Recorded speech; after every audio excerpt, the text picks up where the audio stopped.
let's talk about overcharging then. So I was on a live stream with Final Glide, and he said that he buys standard lipos and he charges them to 4.35, similar to the new high volt lipos that are supposed to be safe to do that.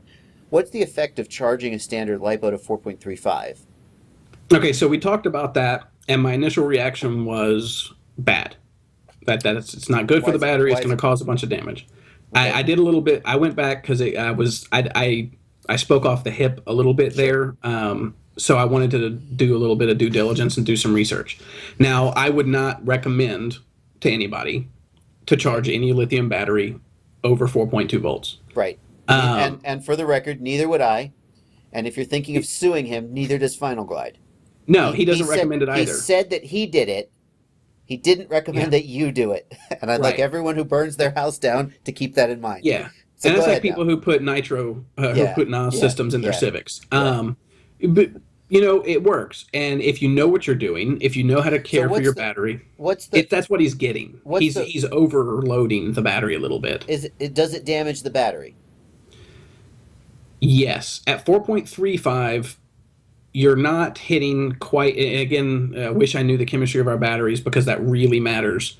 Um, at 4.5, if you're using a lithium cobalt or a lithium manganese cell, it's that is considered. It is an overcharge, but it's not at the level that will do serious damage. So What you we're not to the point where we have seriously degraded the cell. Like there's in electronics there's a never exceed voltage, right?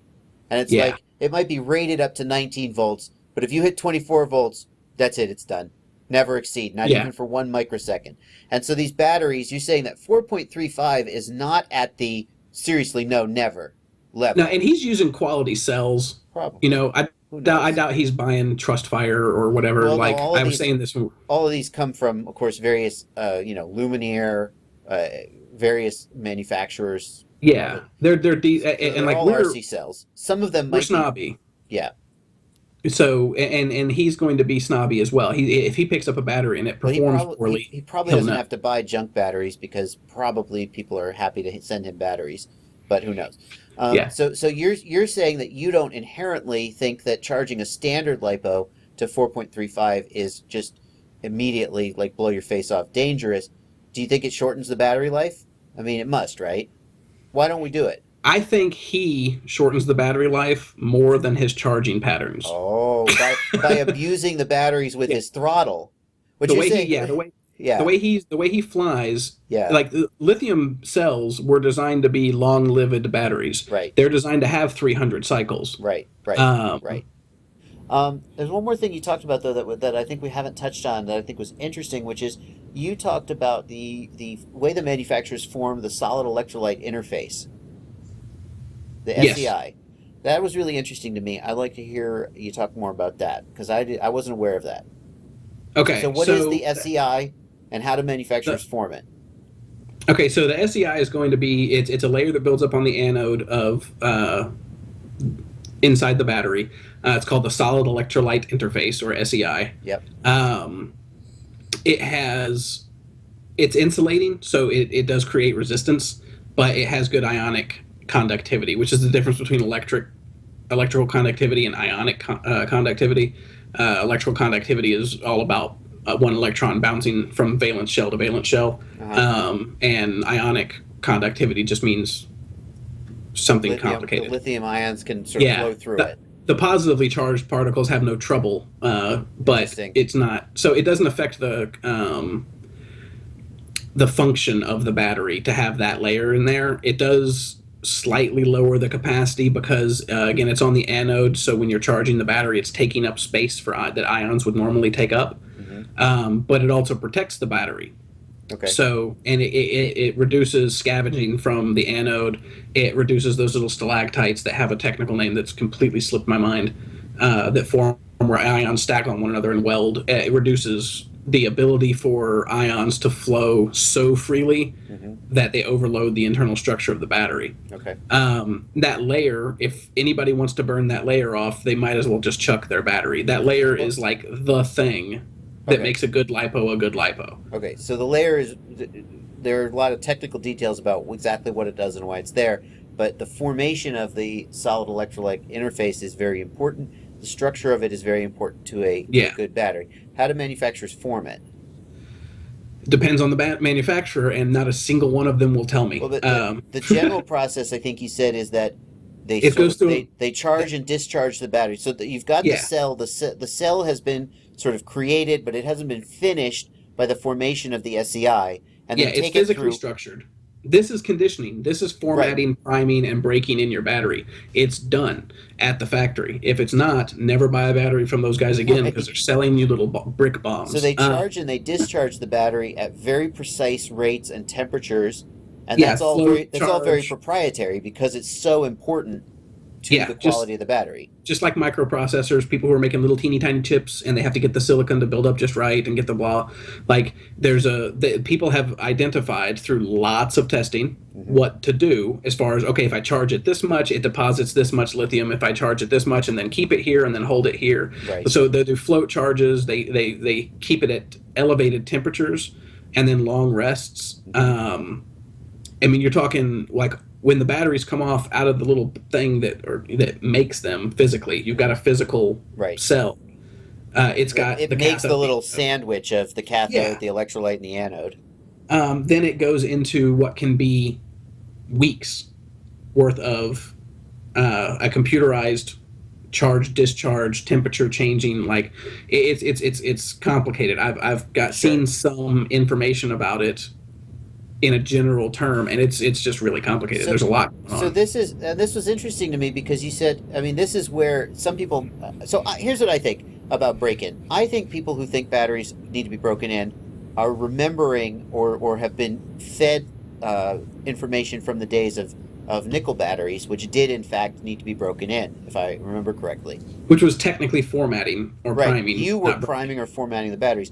But what you're saying is that with lithium batteries, it is always the case that the manufacturer will have done this for you. That's part of them making the battery. And in fact, if they hadn't done it, here's the other thing though. If they hadn't done it, number one, they're a crap manufacturer and you should never buy batteries from them again. I think we can assume that most of the batteries we buy in the RC hobby world are not crap batteries. Some of them are crapper than others, but they're not total crap. Well, you, Final Glide, Steel, like the people but I see a lot of people when battery conversations come up on Reddit and Facebook and stuff like that start throwing these brands out that I've never heard of. And maybe if I've never heard of it, given how much of a battery geek I am, I don't trust it. Like the other thing is though that this formatting or this SEI process is so precise that if you get a battery that somehow the manufacturer hasn't finished the formatting right, you're not going to do that at home anyway. You're not going to do a good job of it.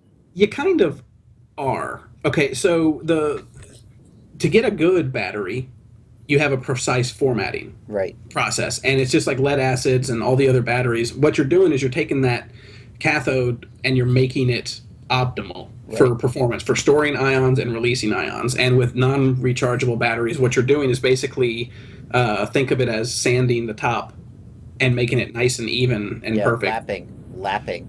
Yeah, lapping. There you go. Which happens through normal cycle use. Like that happens. It's kind of part of the manufacturing process. Okay. So if you get a crappy battery that's not going through an appropriate process because it came from a third-rate or second-rate LiPo manufacturer, or maybe their process just isn't that good, you're going to kind of do that the final formatting through the charge and discharge. It sounds like you're saying that break-in may not be entirely bullshit. Entirely, that some batteries may come from the manufacturer not completely optimally formatted, if you will. Formatting is the right term, and that through the first few cycles you may help finish that process, and maybe break-in. Maybe the reason maybe I've done some testing and I haven't found break-in to make any difference, but they've all been fairly good batteries. And maybe the important part here is that there's like 3 different things that can happen that can have happened or definitely happened to a battery in the box that you can fix to make your battery have a higher or have closer to its advertised capacity and performance, assuming the battery's not just crap. And that involves charging it slowly. Okay. Like cycling your battery. And the 3 things are oxidation. Yeah, the oxide layer, which is highly unlikely on an out-of-the-box battery, but maybe. You never know. Yeah, the if they sort of charged them up and stuck them in a hot we shipping talked container. about the sort of the evenness of the deposition of the ions, that if it's been charged too quickly they will not be deposited optimally and you'll have a lower capacity.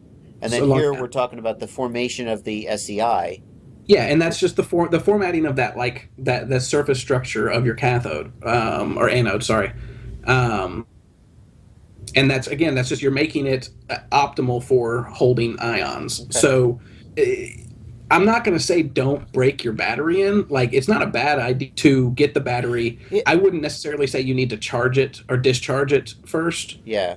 Here's Not through some special method. Just go run it. Yeah, here's the thing, and because when people talk about break-in, what they're suggesting is, what we're saying is that we're saying the battery's performance may improve over the first few cycles of its life. But what the break-in adherents say is that if you don't break the battery in, its performance will be degraded over its whole life. And that's not what you and I seem to be saying. If you don't break the battery in, you may get reduced performance for the first 10 cycles, but it's not going to be worse off in the 50th cycle than it would have been if you had broken it in, I But think is here's what where we're I'll saying. support those guys. Yeah? Oh, no. If the way Don't you do it. use your battery is a 5C charge and a 70C discharge, Yeah. and every time you charge and discharge that battery, you're charging it fast as hell and discharging it even faster, then I fully agree that going through a few charge and discharges in a gentle way is going to make your battery last longer. Interesting. Because if you've never done that, the battery's never done that. I see. And if you've never done a good slow charge on the battery, then it's always gonna have kind of a crappy. And you're talking, it could be as little as 1% or as much as like 7 or 8%, maybe even 10% if you're doing really rapid charge and discharge.